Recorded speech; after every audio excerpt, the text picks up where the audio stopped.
estoura, cobre todo o campo que você tem ali.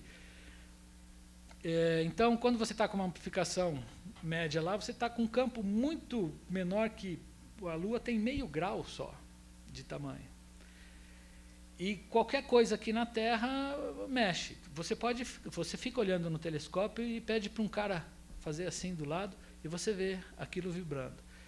Então, para fotografia, ou ninguém se mexe, ou você faz sapatas no chão para apoiar o tripé, ou faz uma coisa especial, né? O apoio de um telescópio num prédio, num observatório, ele deve ser separado, por exemplo, do resto do prédio. Tá, ele é ele tá no chão, tem uma sapata ali gigante, existe o eixo, você coloca o telescópio na ponta. Todo o resto do prédio é construído em volta dele, sem tocar nele. Tanto que você deve preencher de espuma o espaço, você deve deixar um espaço ali para a sua vibração, que está perto aqui, não passar para o telescópio, se você quiser tirar fotografia. Nessas condições, você consegue tirar fotografia, sim, sim. Essa aqui é interessante, que vocês estão vendo que ela está torcida?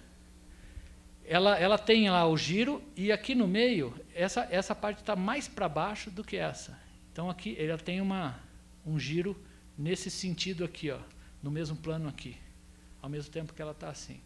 Então, tem galáxias muito interessantes com esse efeito de torção. Respondi a sua pergunta? Algumas coisas legais de se ver, por exemplo, Centauro A, a gente já consegue ver a partir de uns 20 centímetros, né, o telescópio de 20 centímetros. A parte mais importante de um equipamento sempre nossa, apertei aqui, sempre é a boca de entrada de luz. Tá? É isso que vai dizer o que você vai enxergar. Quanto maior o tamanho da entrada de luz, mais informação você tem. É simples assim. Tá? Quanto maior a área útil por onde a luz passa, mais informação. Então, isso conta até o secundário. Se a sua boca for muito grande, mas o secundário que está cobrindo a entrada de luz também for grande, daí você tem que descontar isso.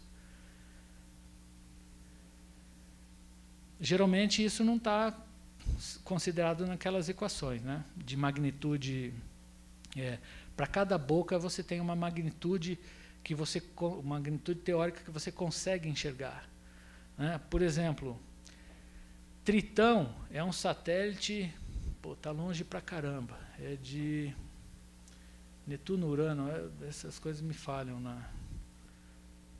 acho que de Netuno, é longe pra caramba. Eu já consegui ver com um telescópio de 36 centímetros, mas o telescópio era muito bom, e a noite era muito especial, e a condição que a Lua estava aparecendo do ladinho, era uma verruguinha no planetinha azul assim, e a gente conseguiu ver no limite da visibilidade, né? Então, para calcular isso, a gente tem que descontar o secundário.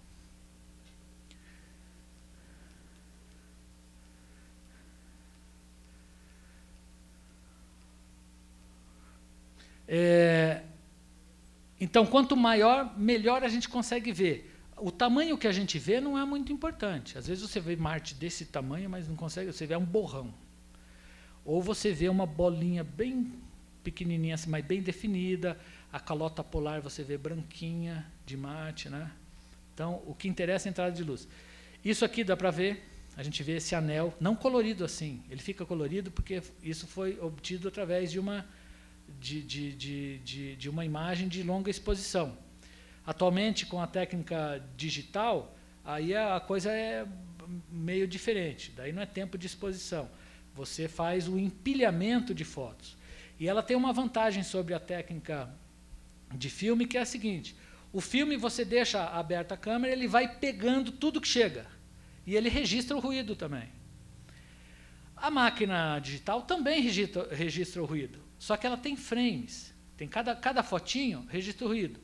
Quando você faz aquilo que a gente chama de estaqueamento ou empilhamento de fotos, você usa algoritmos de mediação de imagem. E o ruído que aparece numa ou noutra foto só, tudo aquilo que não pertence a todas as fotos, ele some. Então tem essa vantagem da foto, né? Lembro que no projeto estava incluído a compra de uma câmera CCD, né? Então vai possibilitar fazer isso, e a gente tem resultados fantásticos. Hoje, com essa tecnologia digital, você faz com uma webcam coisa muito melhor do que se fazia astronomia profissional há 40 anos atrás. Tá, mas muito melhor mesmo. E se você pega uma câmera boa, aí melhora, né? E um telescópio bom. Então, ajuntamento de estrelas, tal. A Lua é interessante ver quando ela tem, isso aqui o nome é terminador, tá? Que é a linha que divide a noite do dia da Lua. Quando você pode ver o terminador, é aqui que tem a maior parte do contraste. Quando a Lua está cheia, chapada, você não vê nada. Tá? Você só vê as grandes formações, raias, grandes crateras, mas de lado assim você vê muita coisa. Por exemplo, um dia depois,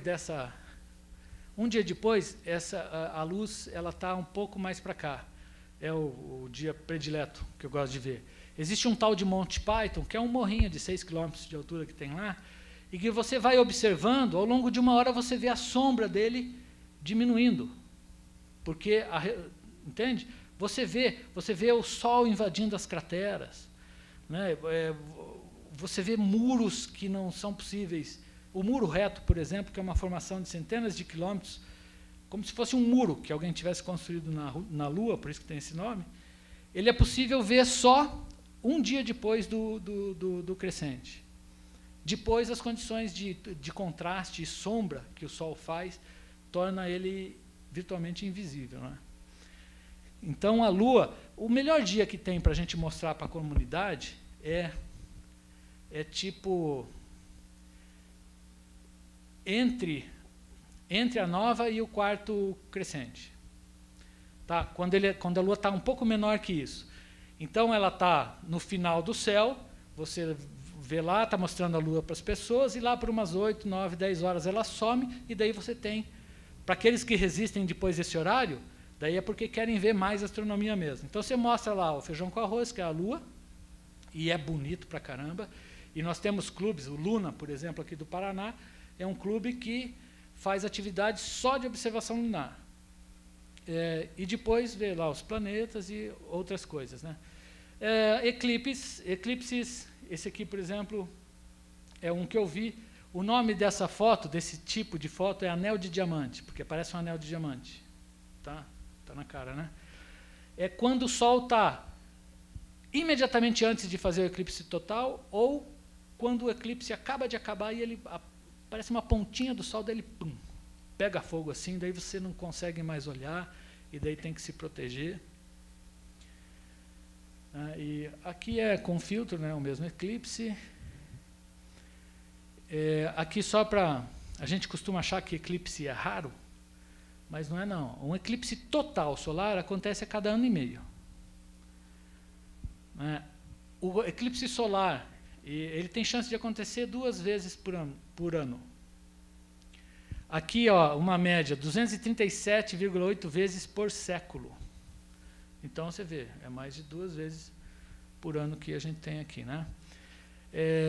Não dá tempo da gente ficar em cada um desses dados. Algumas coisas que a gente já fez, essas fotos dessa apresentação são fotos do início da década de 90, então vocês vão ver uma certa... elas são toscas, se você comparar com as de hoje. Mas, por exemplo, isso aqui, esse é o planeta Hyakutake, numa explosão que mais tarde a gente está vendo aqui que está destacando um pedacinho dele. Isso aqui é uma explosão grande que ele perdeu um pedaço e depois foi comprovado, vários meses depois, o que tinha acontecido, né? Esse aqui é o Hale-Bopp, que todo mundo viu, não lembro quando ele apareceu, mas ele ficou uns 2 meses no céu poente, né? Então todo mundo via, ele era curvadinho e tal. Esse aqui, o Hyakutake, é o mais bonito que eu já vi de longe, é um cometa de cauda reta, e a olho nu, você olhando, ele pegava metade do céu, né? Mas você tinha que estar num lugar escuro para ver, e eu consegui ver ele um único dia, aqui em Curitiba, estava naqueles tempos legais, né, que ninguém conseguiu ver. O céu não abriu enquanto ele estava aparecendo aqui. E numa viagem para Apucarana, em Ponta Grossa o tempo abriu, daí entrei no mato lá e daí, é um negócio maravilhoso, né? Esse cometa aí foi demais. E teve esse grande cometa de 2, 3 anos atrás, o maior cometa de maior cauda já registrado em toda a história, né, que depois a gente vê. Aqui, ó, aquilo que eu falei, são as fáculas, são partes muito mais brilhantes do Sol. Geralmente esses brilhos demoram pouco tempo, de segundos a minutos.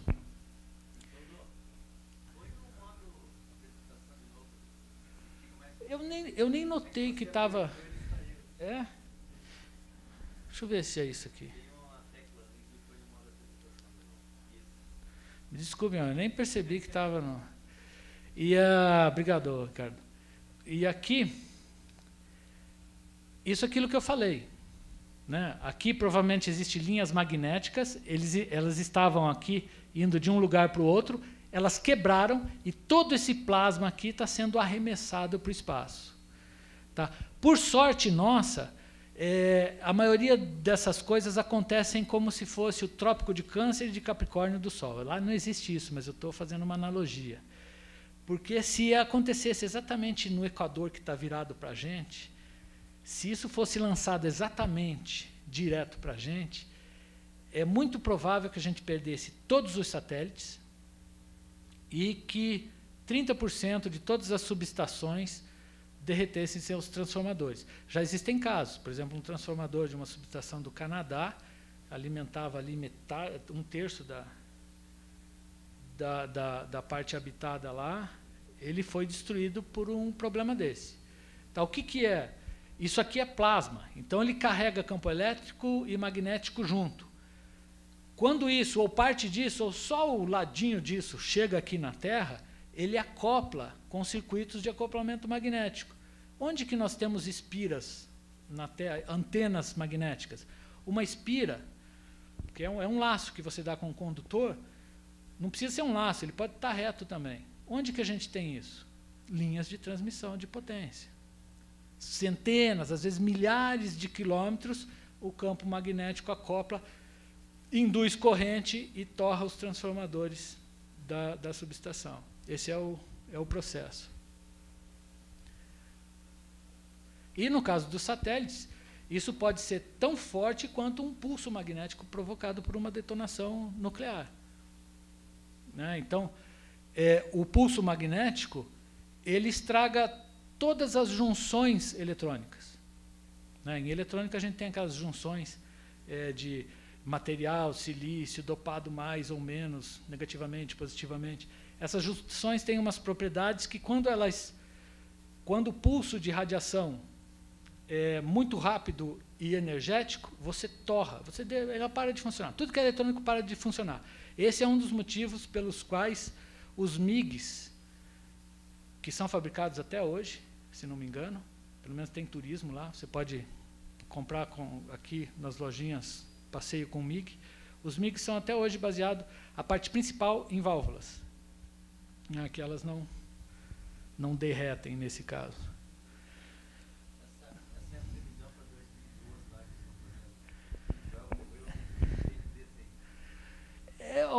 Outro dia eu vi um programa até bem feito de 2012, até pensei, por causa da proximidade, apresentar o calendário maia, que é um calendário fantástico.